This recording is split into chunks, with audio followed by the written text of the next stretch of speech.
ಆ ಜಾಬ್ ಈ ಬಗ್ಗೆ ಯಾಕೆ ತಲೆ ಕೆಡ್ಸಂತಿಲಿ?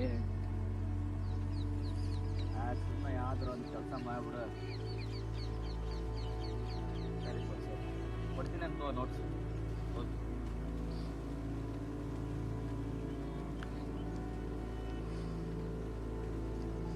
ಇವಂಗೊಬ್ಬ ಜಾಬ್ ಬಗ್ಗೆ ಇವಂಗ ಏನ್ ಗೊತ್ತೈತಿ? ಈ ನೌಕರಿ ಬಗ್ಗೆ ಎಲ್ಲ ಯಾಕ್ರಿ ತಲೆ ಕೆಡಿಸ್ಕೊಳ್ತೀರಾ? ಈ ನೌಕರಿ ಇರೋದೇ ನಮಗ್ ಟೆನ್ಷನ್ ಕೊಡೋಕೆ. ಈ ನೌಕರಿಯಿಂದ ಬಿದ್ದವ್ರು ಬೇಗ ಯಾರು ಉದ್ಧಾರ ಆಗಿಲ್ಲ ರೀ. ನೋಡಿ, ನನಗೂ ನೌಕರಿ ಸಿಕ್ಕೇ ಸಿಗುತ್ತೆ, ನಾನು ನೌಕರಿ ಮಾಡ್ತೀನಿ ಅಂತ ಅನ್ಕೊಂಡಿದ್ದೆ. ಆದ್ರೆ ಆ ನೌಕರಿ ಸಿಗಲೇ ಇಲ್ಲ.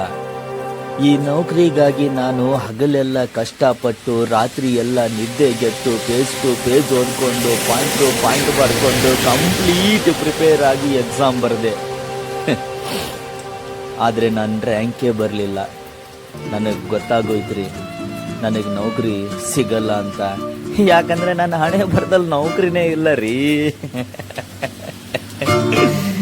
ನೋಡಿ, ನನ್ನ ಹಣೆ ಬರದಲ್ಲಿ ನೌಕರಿ ಇಲ್ಲ ಅಂದಾಗ ನಾನು ಎಷ್ಟು ದೇವ್ರಿಗೆ ಹೋದ್ರೇನು, ಎಷ್ಟು ಹರಕೆ ತೀರ್ಸಿದ್ರೇನು, ಎಷ್ಟು ಕೈ ಮುಗಿದ್ರೇನು, ಎಷ್ಟು ಬೇಡಿಕೊಂಡ್ರೇನು, ಎಷ್ಟು ಪ್ರಾರ್ಥನೆ ಮಾಡಿದ್ರೇನು ಆ ನೌಕರಿ ಸಿಗಲ್ಲ. ಅಂಥದ್ರಲ್ಲಿ ನಾನು ರಾತ್ರಿ ಕಣ್ಣಲ್ಲಿ ಎಣ್ಣೆ ಬಿಟ್ಕೊಂಡು ನಿದ್ದೆ ಬಂದ್ರು ಮುಖ ತೊಳ್ಕೊಂಡು ಕೂತ್ಕೊಂಡು ನಿಂತ್ಕೊಂಡು ಅಡ್ಡಾಡ್ಕೊಂಡು ಓದಿದೆ. ಆದ್ರೂ ನೌಕರಿ ಸಿಗಲಿಲ್ಲ.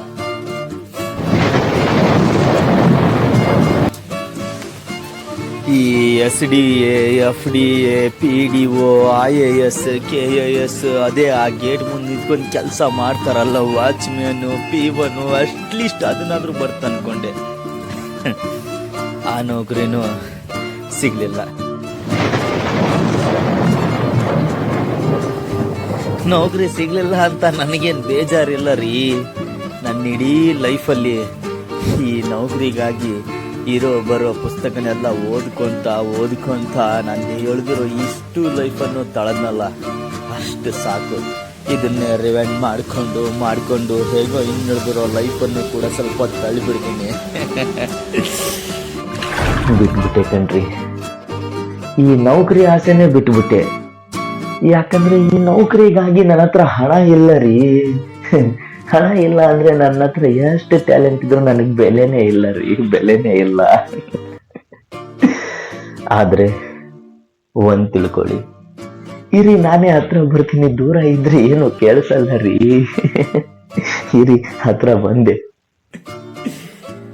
ಈ ನೌಕರಿ ಸಿಗ್ಬೇಕಂದ್ರೆ ನಮ್ಮ ಹತ್ರ ಸಿಕ್ಕಾಪಟ್ಟೆ ಟ್ಯಾಲೆಂಟ್ ಇರಬೇಕು, ಟ್ಯಾಲೆಂಟ್ ಜೊತೆಗೆ ಮನಿ ಇರಬೇಕು, ಮನಿ ಜೊತೆಗೆ ರಾಜಕೀಯದ ಇನ್ಫ್ಲುಯೆನ್ಸ್ ಇರಬೇಕು, ರಾಜಕೀಯದ ಇನ್ಫ್ಲುಯೆನ್ಸ್ ಜೊತೆಗೆ ರಾಜಕಾರಣಿಗಳ ಬಕೆಟ್ ಹಿಡಿಬೇಕು.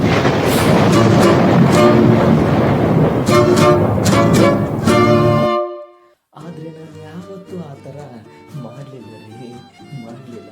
ಯಾಕಂದ್ರೆ ನನಗೆ ಕಲಿಸಿರೋ ಟೀಚರ್ಸ್ಗಳು, ಸರ್ಸ್ಗಳು ನನಗೆ ಯಾವತ್ತೂ ಆ ಥರ ದಾರಿ ಹೇಳ್ಕೊಡ್ಲಿಲ್ಲ.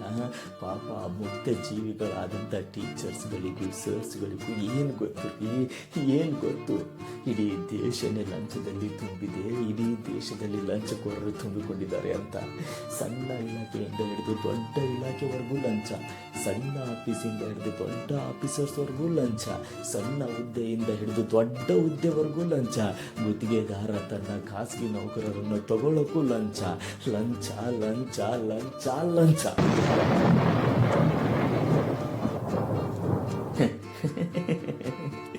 ಈ ವ್ಯವಸ್ಥೆ ಇರುವಾಗ ನಾನು ನೌಕರಿಗೆ ಆಸೆ ಪಡೋದು ತುಂಬ ದೊಡ್ಡ ತಪ್ಪು. ಕೊನೆಯಗಾಗಿ ಒಂದು ಮಾತು ಹೇಳ್ಬಿಡ್ತೀನಿ ಕೇಳಿ. ಎಲ್ಲಿವರೆಗೂ ನಮ್ಮ ದೇಶ ಲಂಚದಿಂದ ಮುಕ್ತಿಯಾಗಲ್ವೋ, ಎಲ್ಲಿವರೆಗೂ ನಮ್ಮ ದೇಶದಲ್ಲಿ ಲಂಚಕೋರರು ಕಡಿಮೆ ಆಗಲ್ವೋ, ಅಲ್ಲಿವರೆಗೂ ನಮ್ಮಂಥ ಬಡ ಪ್ರತಿಭಾವಂತ ವಿದ್ಯಾರ್ಥಿಗಳಿಗೆ ನೌಕರಿ ಸಿಗಲ್ಲ ರೀ.